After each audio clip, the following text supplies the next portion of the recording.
क्या कभी आपने सोचा है, अगर किस्मत ही सब कुछ तय करती है तो फिर मेहनत क्यों करें? आज की कहानी उसी सवाल से शुरू होती है, लेकिन इसका जवाब कहीं और जाकर मिलता है। अगर ये कहानी आपके मन को छू जाए तो इसे अपने दोस्तों तक जरूर पहुंचाएं।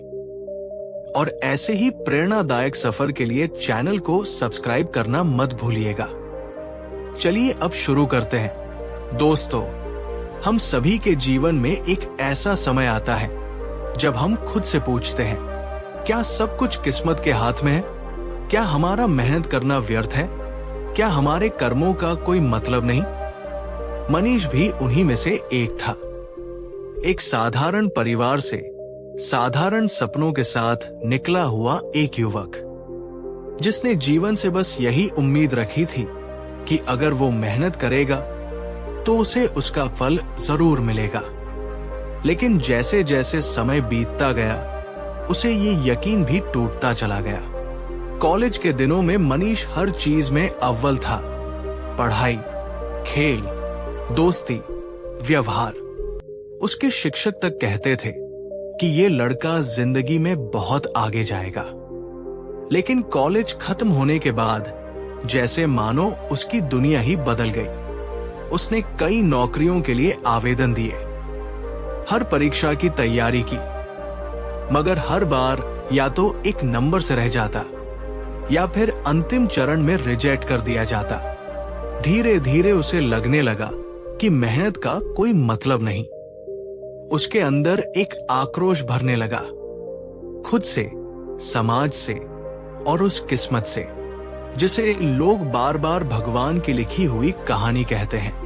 एक दिन अपने कमरे में बैठे हुए उसने अपने सारे रिजल्ट्स, डॉक्यूमेंट्स, किताबें एक बॉक्स में भर दी और दरवाजा बंद कर दिया। उस दिन वो किसी से नहीं मिला, खाना नहीं खाया, बस चुपचाप छत की ओर देखता रहा और एक ही सवाल खुद से करता रहा, क्या मेरी किस्मत ही खराब है? रात ढल चुकी थी, पूरा मोहल्ला सो गया था, लेकिन मनीष की आंखों से नींद कोसों दूर थी। अचानक उसे अपनी अलमारी में एक पुरानी डायरी मिली। कॉलेज के दिनों की डायरी थी, जिसमें उसने अपने सपनों के बारे में लिखा था, अपने प्लान्स, अपने गोल्स। और एक पेज पर कुछ शब्द बहुत मोटे अक्षरों में लिखे थे, मैं अपनी किस्मत खुद बनाऊंगा। उस पंक्ति ने उसे झकझोर दिया। वो वही बैठा रह गया, चुपचाप, जैसे कोई बीता हुआ सपना उसे फिर से जगा रहा हो। अगली सुबह मनीष ने बिना किसी को बताए एक छोटा बैग लिया और शहर से बाहर निकल पड़ा।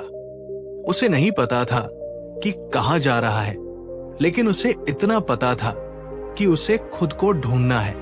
3 दिन के सफर के बाद वो एक पहाड़ी गांव में पहुंचा, शांत, हरियाली से भरा हुआ और शहर की भागदौड़ से दूर। वहीं एक छोटी सी नदी के किनारे उसे एक पुराना मंदिर दिखा और मंदिर के पास एक वृक्ष के नीचे बैठे थे एक वृद्ध साधु, शांत, स्थिर, जैसे समय भी उनके पास बैठकर विश्राम करता हो।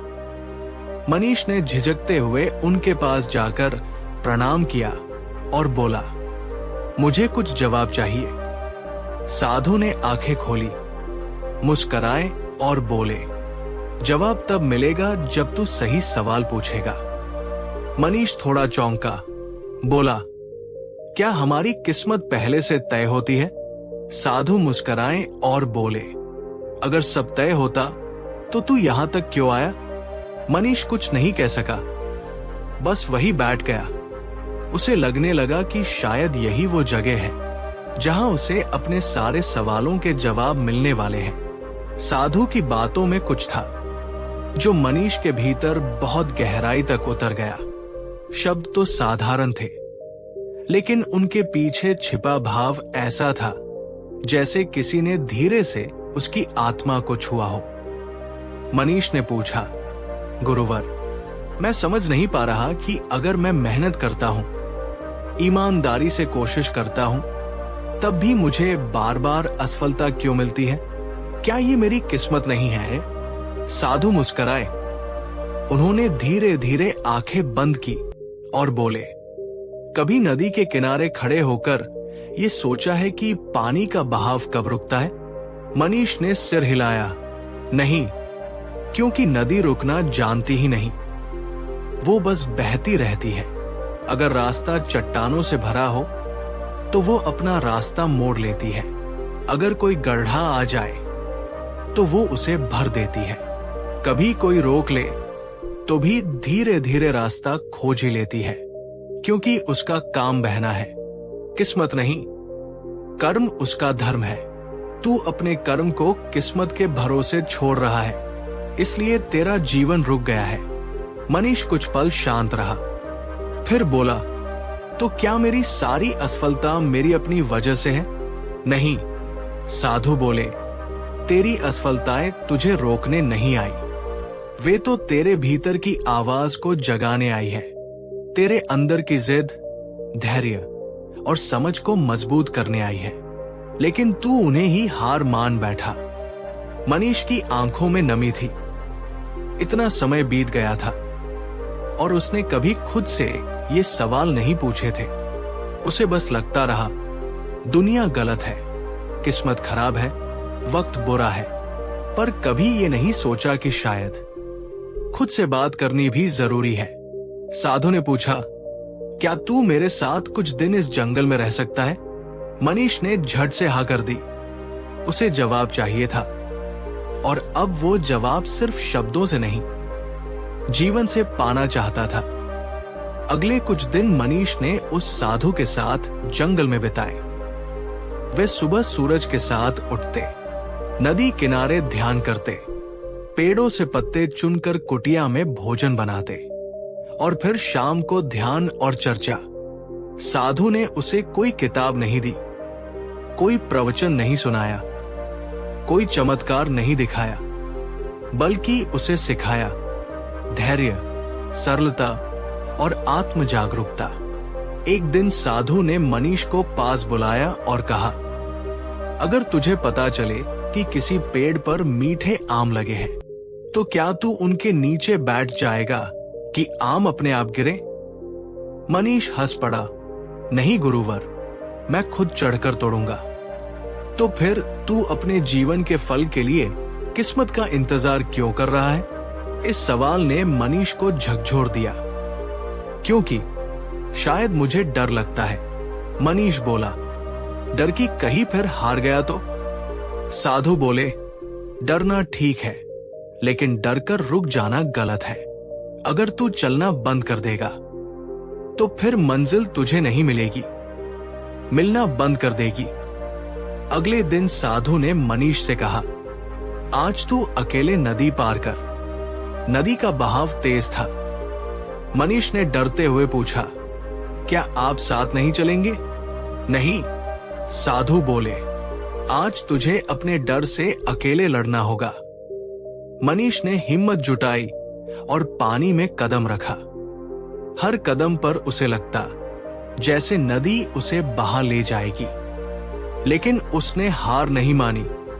धीरे धीरे पत्थरों का सहारा लेते हुए, कभी गिरते कभी उठते, वो पार चला गया।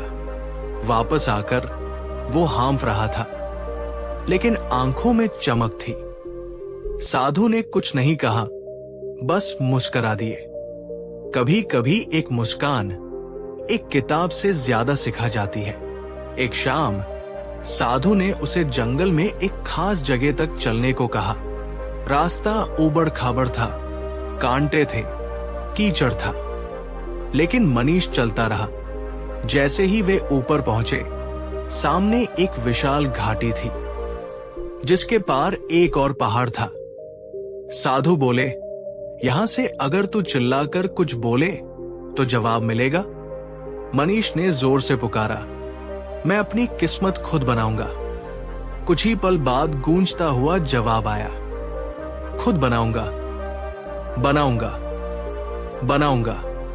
साधु बोले, यही जीवन का सत्य है, तू जो कहेगा वही लौटेगा। जो बोलेगा वही गूंजेगा, जो करेगा वही लौट कर आएगा। किस्मत बाहर नहीं, तेरे भीतर है। तेरे बोल, तेरे कर्म, तेरे विश्वास में ही किस्मत छिपी है। मनीष बहुत देर तक उस घाटी को देखता रहा। उसे लगने लगा जैसे अब उसका डर, उसकी हताशा, उसकी उलझन सब छूट रही हो। उस रात वो बहुत शांत नींद सोया। कई महीनों बाद पहली बार साधु के साथ बिताए वे दिन मनीष के जीवन का एक नया अध्याय बन चुके थे। धीरे धीरे वो समझने लगा था कि किस्मत एक निष्क्रिय शक्ति नहीं है, बल्कि उसे चलाने वाली असली चाबी कर्म और चेतना है। लेकिन अभी उसके सामने असली परीक्षा बाकी थी। एक सुबह साधु ने मनीष को एक पोटली दी। उसमें 2 सूखे रोटियां थी, थोड़ी सी चने की दाल और एक पुराना नक्शा। साधु बोले, अब तुझे वापस जाना है, लेकिन एक नए रास्ते से। इस नक्शे में वो स्थान चिन्हित है जहां तेरी अगली सीख छुपी है। मनीष ने पूछा, आप मेरे साथ नहीं चलेंगे? साधु मुस्कुराए, नहीं बनते, अब तेरी राह तुझे खुद बनानी होगी। मैं अब केवल आशीर्वाद दे सकता हूं, रास्ता नहीं दिखा सकता। जिसे जीवन समझना है उसे जीवन से ही सीखना पड़ता है। मनीष ने पोटली उठाई, साधु को प्रणाम किया और उस अनजाने रास्ते पर चल पड़ा जहां आगे क्या होगा ये उसे खुद नहीं पता था। रास्ता कठिन था, पहाड़ों के बीच घने जंगल, संकरे पथ और कभी कभी ऐसा सन्नाटा जैसे हवा भी थम गई हो। रात होते ही ठंड बढ़ जाती और भूख से शरीर कांप उठता, लेकिन मनीष चलता रहा।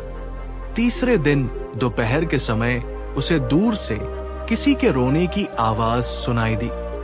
उसने पास जाकर देखा, एक बुजुर्ग महिला गड्ढे में गिरी हुई थी और उसका पैर मुड़ा हुआ था। मनीष ने बिना कुछ सोचे उसे बाहर निकाला, पानी पिलाया और अपने पास की रोटी में से एक हिस्सा उन्हें दे दिया। वो महिला कुछ नहीं बोली, बस एकटक उसे देखती रही। फिर कांपती आवाज में बोली, बेटा, तू जैसे भी है, लेकिन तेरी आत्मा बहुत उजली है, यही तेरा असली भाग्य है। मनीष थोड़ी देर वहीं रुका और फिर आगे बढ़ गया। उसे समझ में आ चुका था कि रास्ते में मदद करना या अपने हिस्से की चीज किसी के साथ बांटना कोई कमजोरी नहीं, बल्कि यही तो इंसान का असली कर्म है। चौथे दिन उसे एक गांव दिखाई दिया। गांव में अफरातफरी का माहौल था। लोग कह रहे थे कि एक बच्चा कुएं में गिर गया है। मनीष भागा, देखा तो वाकई एक नन्हा बच्चा नीचे पानी में छटपटा रहा था। बिना कुछ सोचे समझे वो खुद कुएं में कूद गया। ठंडा पानी, गहराई और नीचे कीचड़ से भरा हुआ था, लेकिन उसने किसी तरह बच्चे को पकड़कर ऊपर लाया। गांव वालों ने रस्सी से दोनों को खींचा। बच्चा रो रहा था, लेकिन सुरक्षित था। सब मनीष की तारीफ कर रहे थे। कोई कह रहा था, इस युवक ने तो जान की बाजी लगाई। कोई कहता, आज तो भगवान ने किसी को भेजा था। मनीष मुस्कुराया, लेकिन मन में कहीं एक नई शांति थी। वो सोचने लगा, अगर मैं आज भी अपने पुराने किस्मत वाले सोच में डूबा होता तो शायद सोचते रह जाता कि मेरी किस्मत में किसी को बचाना नहीं लिखा, और फिर कोई मासूम बच्चा मर जाता। 5वें दिन वो उस स्थान पर पहुंचा जो नक्शे में अंतिम बिंदु था। वो एक खंडहर था, किसी पुराने आश्रम का अवशेष। वो अंदर गया, सब कुछ टूटा फूटा, धूल भरा, परंतु एक कोना था जहां एक टूटी चौकी पर बैठा था एक बहुत बूढ़ा व्यक्ति। उसकी आंखें बंद थी, लेकिन चेहरे पर तेज था, जैसे कोई अंतर्ध्यान अवस्था में हो। मनीष ने प्रणाम किया। बूढ़े व्यक्ति ने आंखें खोली और पूछा, तू किसकी तलाश में है? मनीष बोला, स्वयं की। वो मुस्कराया, तब तू सही जगह पर है, लेकिन उत्तर तभी मिलेगा जब तू एक प्रश्न का उत्तर देगा। मनीष चुप रहा।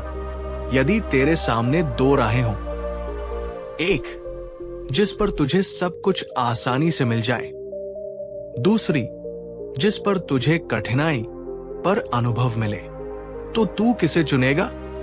मनीष बिना सोचे बोले, दूसरी, क्योंकि अब मैं जान चुका हूं कि बिना अनुभव के मिला हुआ फल कभी आत्मा को तृप्त नहीं करता। बूढ़ा व्यक्ति मुस्कराया, अब तू तैयार है। फिर उसने मनीष को एक आईना दिया। देख इसमें और बता क्या दिखता है। मनीष ने देखा। पहले कुछ नहीं दिखा, फिर धुंध हटने लगी और उसमें उसे दिखा स्वयं का चेहरा, मगर मुस्कुराता हुआ, दृढ़ और शांत।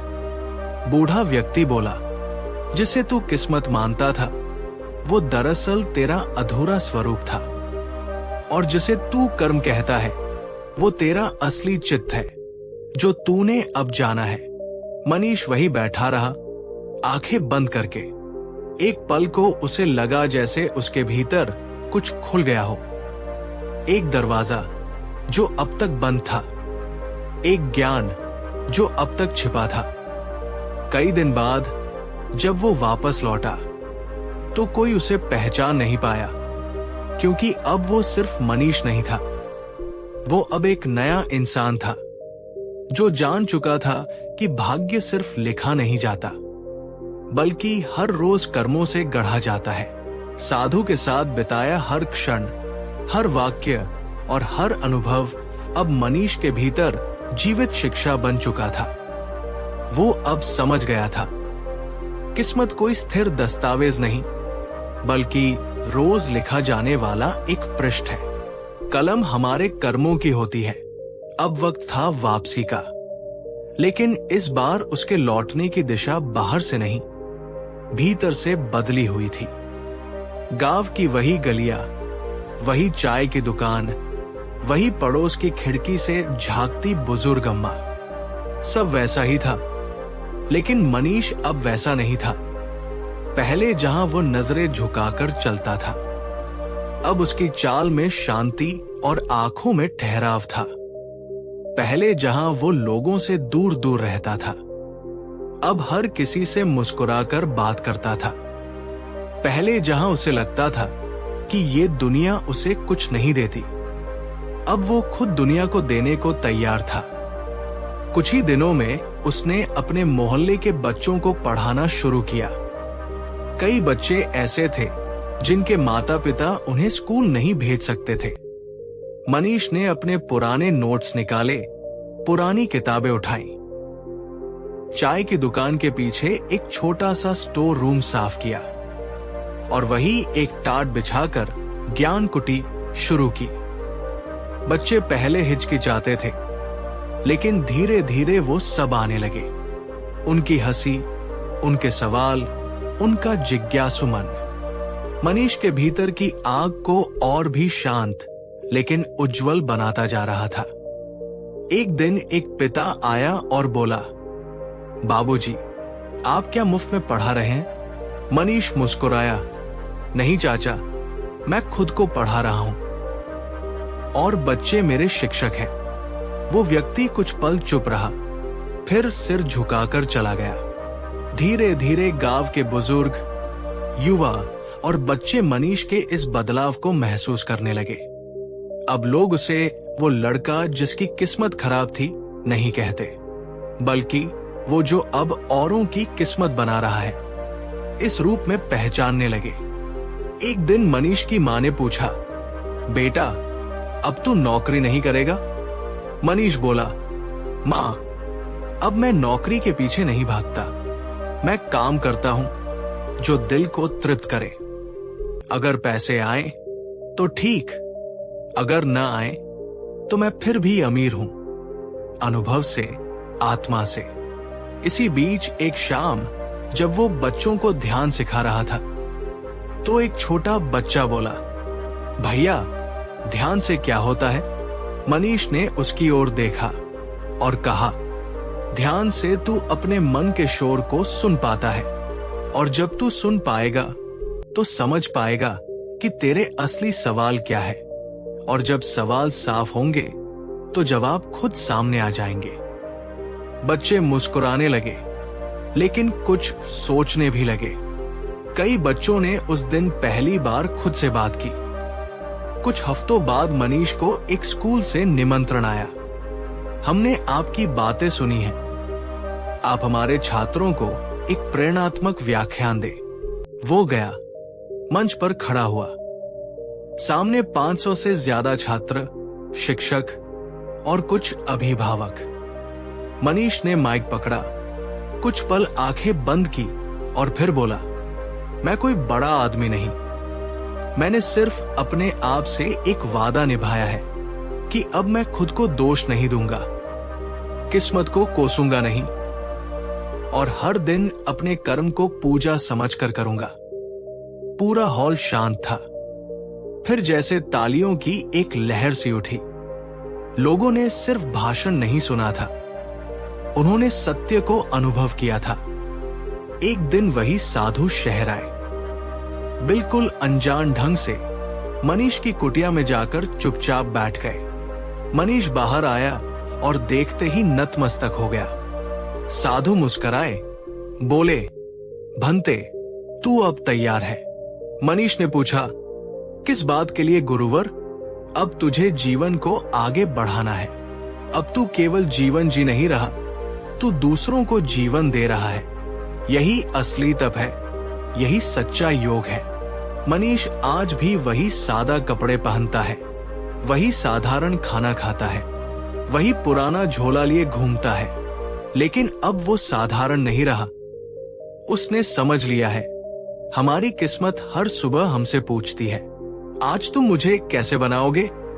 और हर रात हमारी आत्मा जवाब देती है, जैसे तुमने कर्म किया वैसे ही मैं बन गई। मनीष की कहानी हमें यही सिखाती है, बैठकर आम गिरने का इंतजार मत करो। पेड़ पर चढ़ो, मेहनत करो, और जितने आम चाहिए उतने तोड़ लो, क्योंकि फल किस्मत से नहीं, प्रयास से मिलते हैं।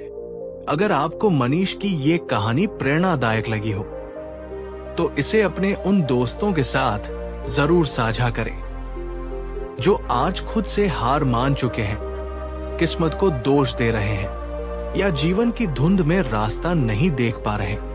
वीडियो को लाइक करें, अपना अनुभव नीचे कमेंट में जरूर लिखें, और ऐसे ही गहराई से प्रेरित करने वाले कंटेंट के लिए चैनल को सब्सक्राइब करें और घंटी दबाना न भूलें। अंत तक साथ रहने के लिए आपका बहुत बहुत धन्यवाद। फिर मिलते हैं एक नई कहानी में, नए भाव, नए संदेश के साथ।